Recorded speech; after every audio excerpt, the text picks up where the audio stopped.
একজন মুমূর্ষু রোগীকে বাঁচানোর জন্য রক্তের প্রয়োজন। রক্তের গ্রুপ ও নেগেটিভ অথবা এ পজিটিভ।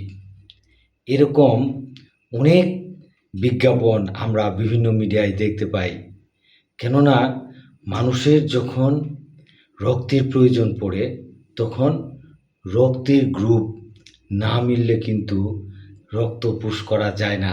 জি বন্ধুরা, গঙ্গা রেড থেকে আমি আছি আপনাদের সাথে। কিন্তু এই যে রক্তের গ্রুপ না মিললে রক্ত পুশ করা যায় না, এই তথ্যটিকে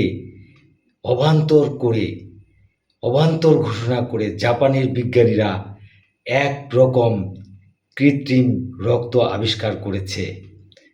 জি, আমি আবারও বলছি যে রক্তের গ্রুপ না মিললে রক্ত পুশ করা যায় না, এই তথ্যটিকে অবান্তর ঘোষণা করে জাপানের বিজ্ঞানীরা এক প্রকার কৃত্রিম রক্ত আবিষ্কার করেছে।